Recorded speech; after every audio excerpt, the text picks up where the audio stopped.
What's going on the planet here?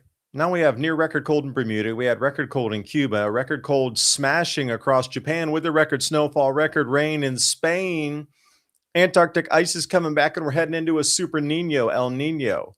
So, what's the rest of the Northern Hemisphere summer going to look like? Well, let's take a look at the forecast.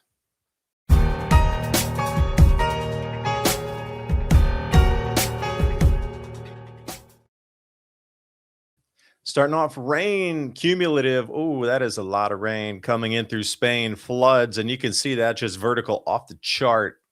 Average is the dash line. Extreme other years is the lines going off to this blows everything. I mean, everything away. But we haven't been measuring for centuries or millennia. We've only been measuring for better part of 100 years. So where does that leave us truly in context?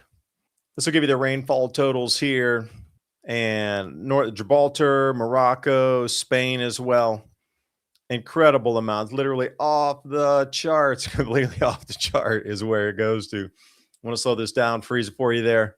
Malaga as well, flooded through the streets, Old Town, throwing it for you here so you can see where these areas, they're incredibly old anyway. I mean, look at the architecture in some of these places. You think the records would stretch back to the 1600s intact, but the rain records only are the official record.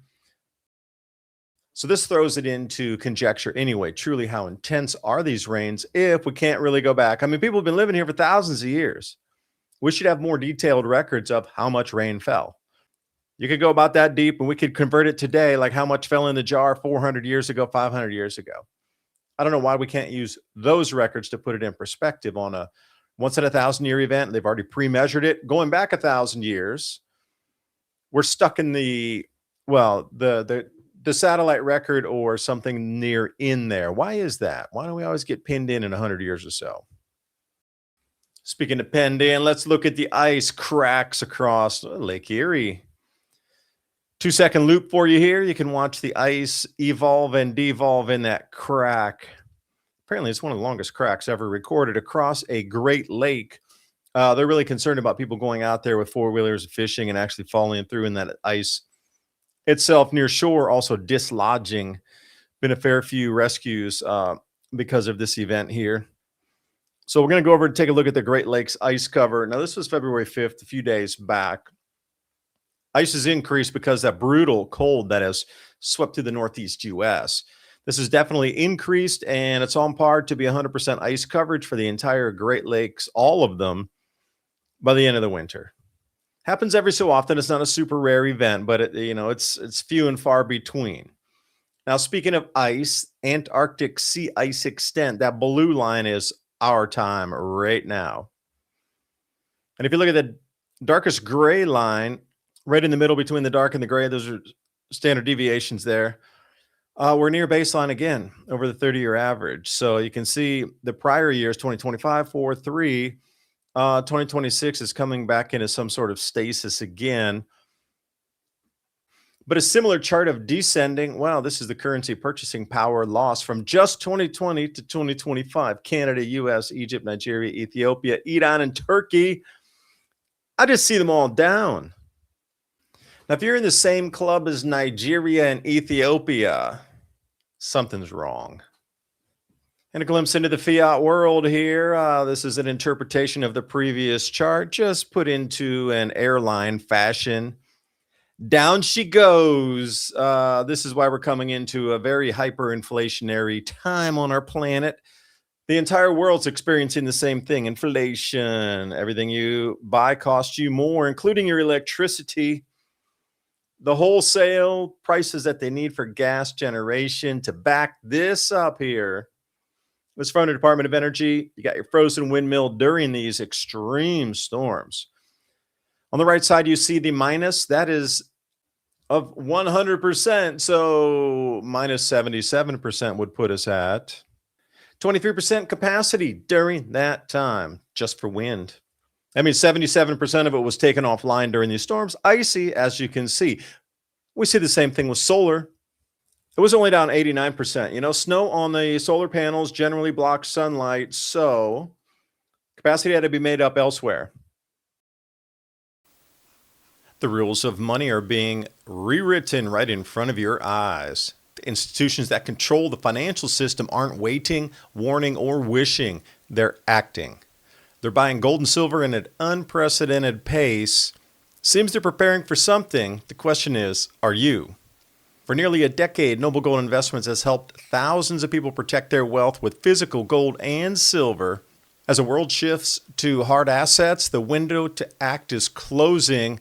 So let Noble Gold show you how simple it is to protect yourself and your family. While everyone else is reacting to the news, Noble Gold clients are positioned. They understand that when the rules change, you need assets that don't depend on the system. Visit 2030gold.com and download your free wealth protection kit today. That's 2030gold.com. The rules are changing. Make sure you're ready. And the February bonus for new qualified accounts, the 3-ounce American Virtues Independent Silver Round. Again, that's 2030gold.com. Click on that link in the description box below. And this is where we get into the absurd prices. Now, when you open your bills this month or next month, you're going to be shocked. Your eyeballs are going to bounce out of your head. How much is that? They were talking about billions extra for the capacity on the open market when they were at auction trying to get these megawatt hours in. And the absurd amounts that they were charging to reroute power and people were bidding in on it. It's going to cost a lot more than you think. You're going to get a shock when you open the bill. On to the icy Northeast. Speaking of record power pricing, ice sheet. And you can see ice coming out of Hudson River. You can see ice around, coming offshore even. And you know those images through New York City with huge amounts of ice coming down the Hudson, in and out on the tide. If you think this winter is over, au contraire, mon frère. This is the 20th of February. See those arrows? That's the direction the heat or the cold's moving. I see it moving directly south off the West Coast, and it is going to sweep through Texas and Mexico and make its way east. Oh, another brutal cold snap doth come. Speaking of cold snaps, near record chill hits the island. Now, this is Bermuda. Apparently, they were half a degree off, even up to a quarter of a degree off. This temperature is in dispute right now. So I'm bringing you the story. We'll find out the resolution as we move through the week here. Originally, they were expecting 45.1 degrees Fahrenheit, but that had dropped to 44.1 Fahrenheit, and the all-time record coldest ever in the last, 100 plus years was 43.3. But apparently, there was a reading of 43.1, which had broken the all-time coldest record. But for sure, February 7th, it was the coldest ever because the previous record is 51.3 degrees Fahrenheit, and that is smashing it by 10 Fahrenheit for the coldest for that day. So I'll bring you the news as we get this resolution of the temperature dispute here with the stations in Bermuda. And this is following on the heels of the 0 degrees Celsius or 32 freezing point in Cuba just a few days back from that same blistering cold that froze all the iguanas and snowed in Florida, down near Tampa, all these things. Coldest record ever recorded in Cuba, ever. And I am going to say that with an AH, ever. So now we got Bahamas was freezing cold. They got some extreme wind chills, and that was near record cold there. Now we're at Bermuda. Disputed temperature is the coldest ever. For sure, Cuba said its coldest temperature ever. Guatemala and down there and Belize also smashed or were very close to breaking their all-time cold records as well with Cuba. And then we're going to move on to Japan, which also had snow records that have just obliterated the old records. Not just broke them a little bit, obliterated the old records. So what's going on in the Sea of Japan with all these storms suddenly flying over with the sea effect snow? And now we got the cold, but this cold was coming from China. Sea effect snow was coming more from like the Korean Peninsula over, but this was coming directly from China. Chilly, dry, cold. Everywhere you see, even up in Tokyo, got record cold temperatures. And Narita Airport as well, pulling in on the coldest ever. And I will say AH, that's really such a feat to break all of these temperatures. Let me wide this thing out for you.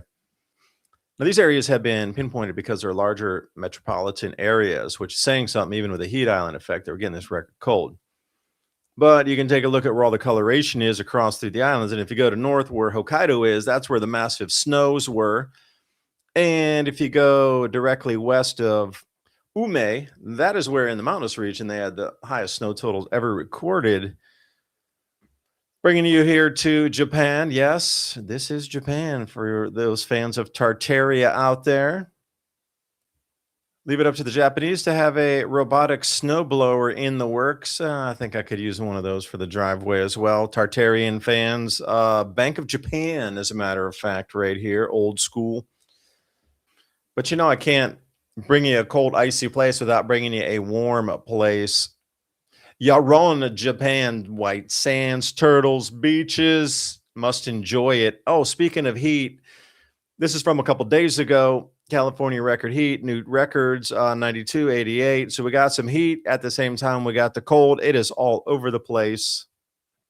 And Big Bear even broke 66 degrees. Speaking of California, the Super Bowl and all that good stuff, here's another rainbow for you. Rainbow clouds, not cities on the field. Clouds in the skies, always beautiful. So you have to wonder what's really going on with all these extremes on either side, everywhere across the planet. And it's just not stopping. It's going to continue. And all these same places are forecast to have similar events and fronts and troughs come through. And as we're transitioning now into what would be spring in the northern hemisphere, and now it's going into fall in the southern hemisphere, the ripping snows and temperatures down there already as well. Incredible events of wind. So there's another thing that's coming up is the velocity, like the speed of the wind across the planet is just going off the Richter in every single continent. That's another thing. It's not just the snow or the rain, but something with the winds has definitely changed. So you have to think that that would also add into creating these massive events that are far outside the normal. It's the winds that are blowing these and causing them to stack up on each other and then rain out or snow out or whatever it is across water bodies, colliding air masses, and then we get in these massive events. So you would look to see what's the sun doing? What's the magnetic field on our planet doing? How much further has the magnetic field declined in the last year? Noticeable, measurable, or hidden from us. Oh, wait, they took swarm data off 2016, so we couldn't exactly see what's going on with the magnetic field. So we need to wait for the World Magnetic Model update, and they only do that once every 5 years. So there's a little bit of information, being eked out about the declines. We're looking about 5% per decade now. That's really steep.